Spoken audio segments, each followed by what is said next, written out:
کیا فرشتوں اور انسانی عورتوں کے ملاپ سے ایسے حیوان پیدا ہوئے جو بعد میں قوم عاد میں بدل گئے؟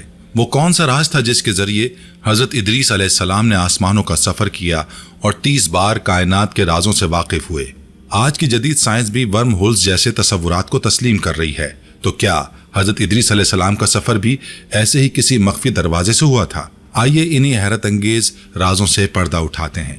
بسم اللہ الرحمن الرحیم۔ السلام علیکم رحمۃ اللہ وبرکاتہ۔ پیارے دوستو، حضرت ادریس علیہ السلام اپنی امت سے فرمایا کرتے تھے کہ میں 30 بار آسمان پر گیا ہوں اور آسمانی رازوں سے واقف ہوں۔ یہ الفاظ سن کر انسان حیران رہ جاتا ہے کہ وہ کون سا راز تھا جس کے ذریعے حضرت ادریس علیہ السلام نے آسمانوں کا سفر کیا۔ کیا واقعی آسمان میں ایسے دروازے موجود ہیں جو ایک جگہ سے دوسری جگہ جانے کا راستہ فراہم کرتے ہیں؟ آج کی جدید سائنس بھی اس تصور کو تسلیم کر رہی ہے کہ کائنات میں ورم ہولز جیسے پراسرار راستے ہیں جو آسمانی سفر کے خفیہ دروازے ثابت ہو سکتے ہیں۔ لیکن کیا حضرت ادریس علیہ السلام کا آسمانی سفر بھی کسی ایسے ہی دروازے سے ہوا تھا؟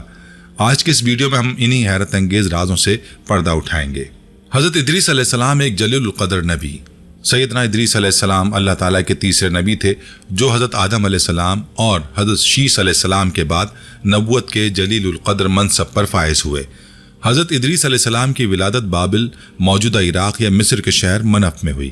آپ علیہ الصلاۃ والسلام کا اصل نام خنخواہ تھا، جبکہ قرآن کریم اور احادیث مبارکہ میں آپ علیہ السلام کو ادریس کے نام سے پکارا گیا، بلکہ قرآن مجید کی 2 صورتوں میں آپ کا ذکر آیا ہے۔ سورہ مریم میں اللہ رب العزت نے آپ کو سچا نبی کہا، سورہ انبیاء میں اسماعیل علیہ السلام اور ذوالکفل علیہ السلام کے ساتھ آپ کو بھی صبر والا اور نیک بخت کہا گیا۔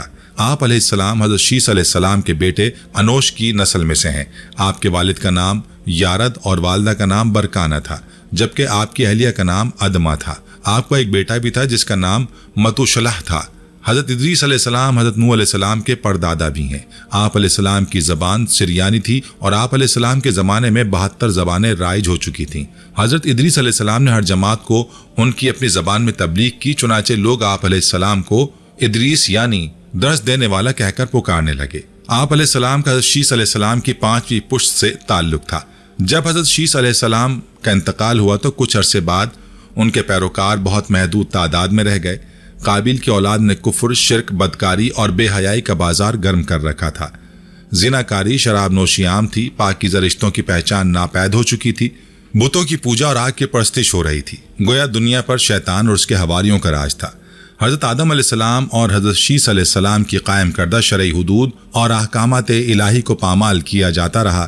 یہی وہ وقت تھا جب اللہ تعالیٰ نے اس بگڑی قوم میں ایک نبی مبعوث کرنے کا فیصلہ کیا اور اس عظیم منصب کے لیے حضرت شیس علیہ السلام کی نسل سے حضرت ادریس علیہ السلام کا انتخاب فرمایا۔ صحیفے اور آسمانی سفر۔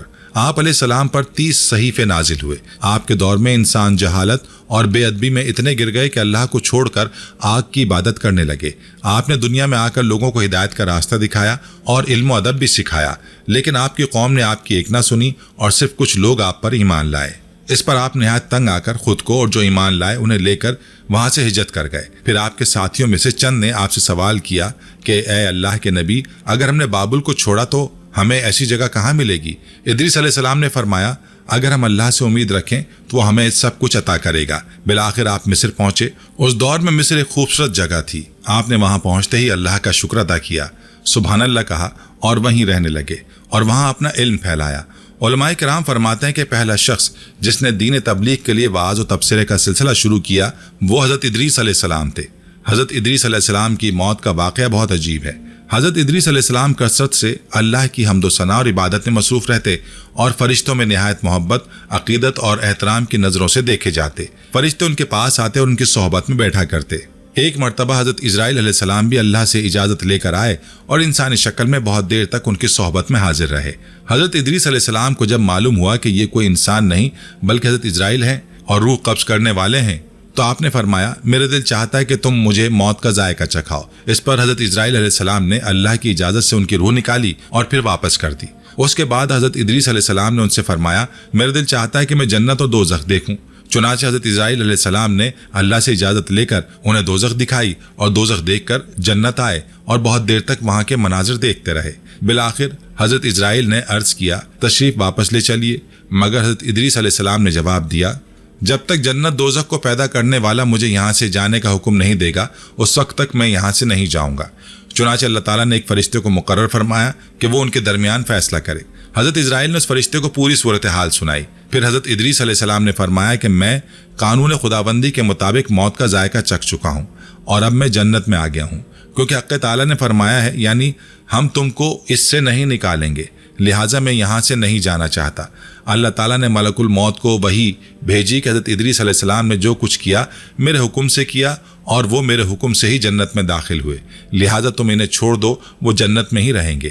لہٰذا حضرت ادریس علیہ السلام آسمانوں کے اوپر جنت میں ہیں اور زندہ ہیں، بلکہ نبی علیہ الصلوۃ والسلام معراج کی رات چوتھے آسمان پر پہنچے تو وہاں آپ علیہ الصلوۃ والسلام کی ملاقات حضرت ادریس علیہ السلام سے ہوئی، جنہوں نے آپ علیہ الصلوۃ والسلام کو دیکھ کر فرمایا، مرحبا صالح بھائی، مرحبا صالح نبی۔ سائنسی تناظر اور قدیم روایات۔ دوستو، اہل کتاب کی مذہبی کتاب بائبل کے مطابق حضرت ادریس علیہ السلام نے خدا کی تلاش میں آسمانوں کا سفر کیا۔ اس سفر کی سائنسی توجیحات بھی جدید دور میں بھی حیران کن ہیں۔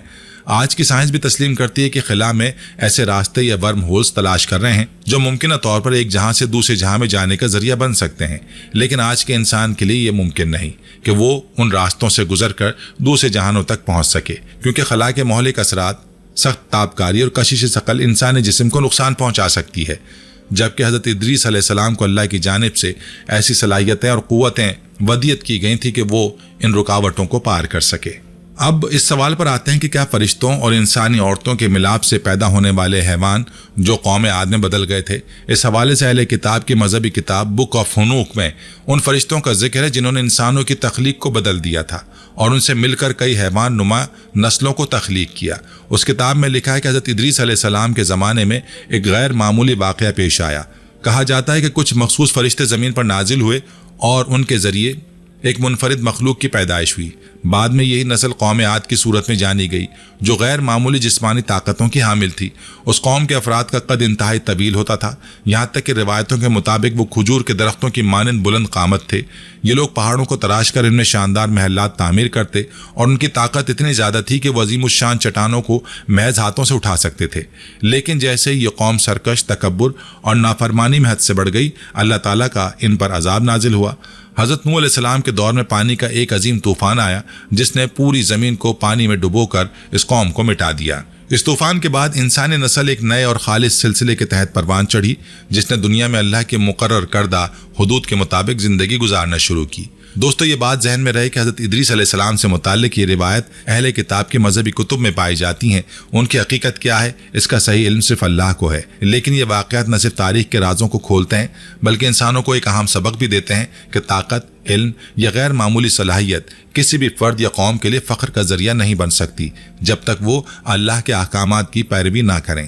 جو بھی نافرمانی کی راہ اختیار کرتا ہے اس کا انجام ماضی کی سرکش قوموں جیسا ہی ہوتا ہے۔